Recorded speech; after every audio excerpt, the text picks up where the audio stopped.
Welcome back, everybody, to the Tapping School Summit. Today, I have a very important topic and a very important person to me, especially inside the Tapping School community. Amanda Ferrat is somebody that I highly trust and recommend anytime I have someone come through my world that is going through grief, loss, trauma. She is the person I turn to. So, welcome to the Tapping School Summit, Amanda. I'm so excited you're here. I'd love for you to share with everybody a little bit about who you are and what you do. Well, first, thank you for having me. So, yes, my name is Amanda Ferrat. My business name is Value Yourself Counseling. And I landed where I'm at. I call myself a very proud grad school dropout. And I know that's kind of things that wouldn't normally go together, right? Proud grad school dropout. But it's because life had a different path for me. And I dropped out of grad school because I experienced a great number of losses in a very short period of time, and they were not easy losses. They were very traumatic. I watched my dad pass, and he struggled for like an hour and a half. It was very, very traumatic. And yeah, would, pick myself right back up and go right back to grad school and never got time or permission to heal or grieve. And so that eventually imploded. And I ended up on a path of my own healing. And I was doing talk therapy, hypnosis, EMDR, all these things, and they were helping, but they weren't quite enough. And so I started to do my own business as a grief and self care coach. And then you came on live onto one of my coaches' platforms and did a live tapping. And I joined in and I followed along, and I immediately was crying these great big tears. And I just felt this huge energetic shift. And it was like the weight of the world was finally lifted off my shoulders. And I felt this whole wave kind of go through my body. And I knew immediately, I was like, A, this is what I need for my own healing. And B, how do I get to do this for other people? How do I become somebody that does this? How do I give you my credit card? What do we do? What's next? And so thankfully you were launching, the next round of tapping school. And so I signed right up, but it wasn't easy to get going. And part of that is because healing isn't easy. Often what causes us the trauma or the loss or the grief or the pain has a different level of hurt than actually healing can have. Healing can sometimes hurt a little more at first, but EFT tapping has definitely been the tool that has helped me in my healing, that I now use for others to help them in their healing. And I can't imagine life being any other way. Like, I would not want to be a licensed clinical social worker. I would not want to be a licensed therapist. This to me allows me, I mean, it's in the name, right? Emotional freedom techniques. I also have the freedom to build my business the way I want, freedom to help people heal the way that they need. I can meet them where they're at. I don't have to jump through insurance hoops. I don't have to do anything like that, right? But I still have my education and all my experience, both professional and lived, that I bring to the table when I help people heal. Wow. Yeah. And like I said at the beginning, like this is truly why you're one of my most trusted practitioners. Like when people are in it, like going through it, I'm like, Amanda can help you professionally and, like you said, through lived experience. And you and I relate on a lot of levels around the grief stuff as well. I also lost my father in 2015, and tapping, I remember people saying to me, because I had tapping leading up to that, like you're processing it differently. Like, and because I could for one speak my truth to my father, right? Like I could express my emotions because I felt safe. And I moved through the feelings in the moment. And when a lot of times, like trauma is often stored emotions in the body, we didn't have an outlet for it. So I'm curious, like what do you see, any common threads or any common themes you see when people come to tap with you around trauma or the work that you do? Well, you said it, trauma gets stored in our bodies. Mhm. And so I found that, mine was actually causing physical disability. I have SI and lower, back problems. And we store a lot of trauma in our hips, especially we as women, right? In that kind of root and sacral chakra area. So as you can kind of see behind me, I have this little chakra chart. I now do tapping and I work through the chakras because every chakra also has the start of an affirmation statement. And in EFT, we use affirmations. So I now incorporate the chakras and those statements and help people move the trauma through and out their body. And it is a way for people to kind of really dig in, because affirmations are great. Affirmations truly work.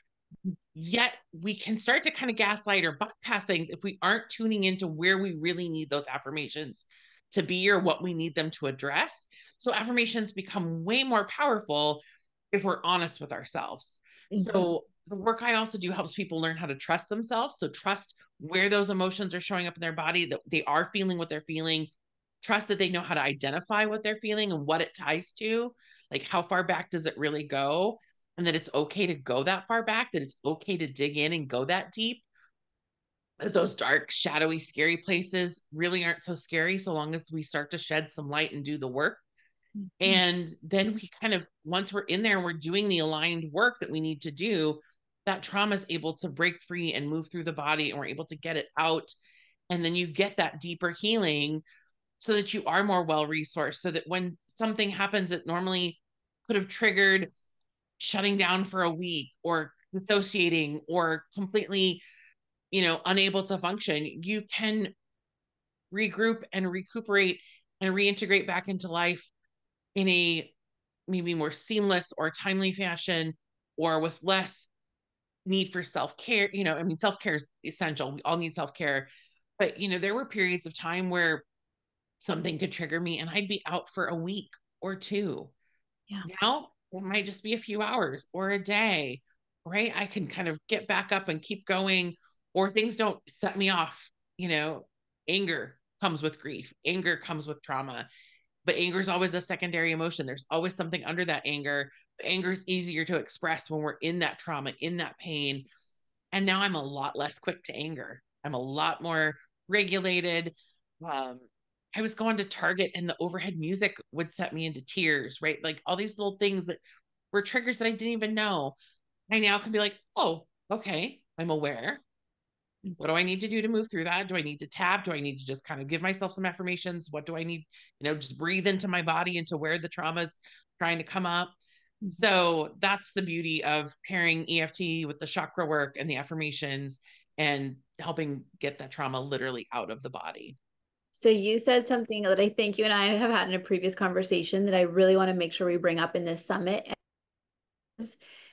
that tapping doesn't like eliminate hard things happening to us. It doesn't Right. mean like, oh, I learned to tap and now life is perfect and I never have problems and I'm just don't react to anything. It's like that's not what it means. Tapping is a tool that is, as you just said, it helps your bounce back rate be quicker. So Right. when something might knock you out for a week or a month or even longer, tapping can very gently walk you through it in, and it's so cool how fast it works, right? Like I know you experience this like in the matter of a few minutes sometimes, and especially the more you do it, the quicker you can get at it. So I just think that's a really important thing we talk about. Like tapping is not going to eliminate life problems, hard things happening, disappointments hurt, but it will help you move through it quicker. So such an important point. um One of the things that I want to also talk about is how trauma can show up in kind of sneaky ways. So, some people it's like really obvious, like I'm in bed for a week and I can't function. But other people, it's things like avoidance. Like they avoid having a conversation with someone, they avoid looking at their money, they avoid going to the doctor. Um, do you work with people in that? Like, does that show up? I know like that's my like one that I've had to Yeah. work on. I'm just curious if you have Yes, any. because I'm an avoider as well, right? So avoidance, anger, irritability, dissociation, right? Or disconnect. There's all sorts of ways that trauma can show up, and people might not even recognize it as trauma. And I'm able to be like, hmm, check on some things here. And again, this very gentle, very compassionate kind of, I call myself, this beacon of hope and healing. I'm that lighthouse that's going to shine those light in that dark, murky places that aren't really comfortable or don't always feel safe to go. But I'm going to do it in a way that there's love and compassion and grace. And, we're not going to re traumatize or re trigger, right? You've taught us very well as practitioners, Jackie, to not do that, which I love about, the EFT method that you have taught us all. And that's very important to me, right? Is that I don't re trigger or re traumatize folks.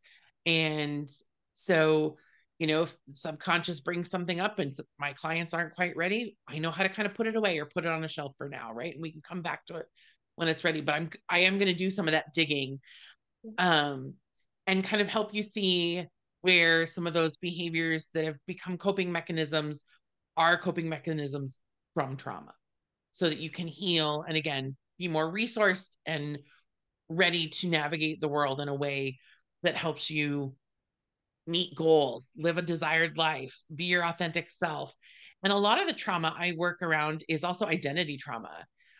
And that can be really hard. And that is also where people will be some of that avoidant or dissociative stuff because they're losing a piece of themselves or they're afraid to show a part of themselves, right? I'm queer. I didn't know I was queer. I wasn't able to come out as queer until I was in my 40s because I grew up in Montana and some other factors, right?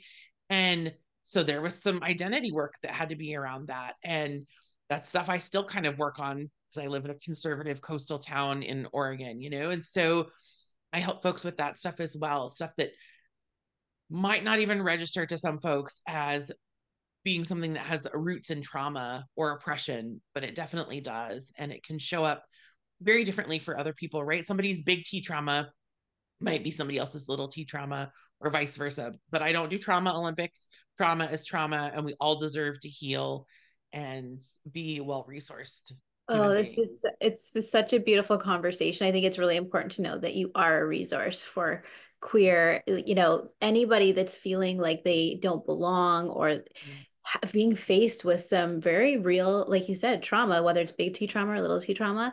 And also like I don't know if the general consensus of society understands that trauma is often like healing your trauma is often the answer to the thing that you want. And I Yes. come from a lot of the manifestation world that talks a lot about what you desire and what you want. And even for me in business and things that I've created, it's like, yeah, I want these things. And the answer isn't just in the affirmations, isn't Right. just in the alignment of your chakras or whatever. It's all of those things. And Right. for me, whenever I am hitting a roadblock in life, whether it's business, relationship, I'm like, my practitioner knows that they're like, is there some kind of trauma work to do? And I'm like the most resistant client. I'm like, no, like, I don't think so. I teach this work. But I also know, wow, when you actually do it, you will be blown away at how much better you feel and the results that you see in your life. So, And that's what keeps people from doing trauma work often is it's work. It is work. Healing is hard work. Healing can sometimes, like I said earlier, hurt more than the initial hurt or the initial trauma. Um, I'm wearing my new sweatshirt that I got from Alex L, choosing to heal, right? Because healing is a choice. It's a choice, and it's not always an easy choice, but it is the most rewarding choice. But again, healing does come with grief. And again, that's where I love to do my work. It's where I'm experienced. Um, and again, I will hold the safest, most brave space I can for the folks I work with because I recognize just how difficult healing and trauma and grief work are. and that alone is healing, like having someone to be your lighthouse and tell you, like, we can do this. You get out the other side. And that honestly, the other side is your liberation because it Yes. is so worth it. It is the most fulfilling feeling to me whenever I do it. I'm like, I am badass. Like I can do that. I can do anything. So if someone's listening to this right now and they're going through grief or they have a sense that there's probably some trauma they have to work on, what tips or what would you have to say to them? First step is you got to start to trust yourself, right? Trust that if it's showing up, it's there to tell you something, right? So Mhm. trust what your body's telling you. Um, and then know that it's okay to not be okay, right? And that it might get a little bit hard before it gets easy or before it gets softer. I don't like to call it easy. I like softer. Um, and like you, I mean, you said it that really it's liberatory. Healing is liberatory because you get to be your authentic, sovereign self. You prioritize your needs and your desires. You are taking good care of yourself without shame or guilt. You are able to set healthy boundaries, which lead to healthy relationships. it really is beautiful. And it all starts with kind of tuning into you and learning how to kind of trust and love yourself so that you can heal. Oh, I'm so glad you said that. And that has been a theme I've heard in this summit is self-trust is a big thing. And as a woman, I find that that is something that got distorted over the years. And tapping had really helped me understand, like you said, what my body is telling me. Because sometimes, like, your body can tell you more than words. It's like, why do I feel anxious around this person? Like, nothing Right. bad has happened, but there's a whole other language going on in your body that it has for you. So, where can people connect with you? Where are you online? Yes. So Facebook and Instagram, both under Value Yourself Counseling. I have a website, valueyourselfcounseling.com. I was dabbling on TikTok, but I'm not very consistent or present on there these days. Um, so yeah, mostly just Instagram and Facebook or my website. And I do free consultations. So if people are wanting to kind of see if we'd be a good fit, I'm happy to do a free 30-minute consultation and people can just book that through my website.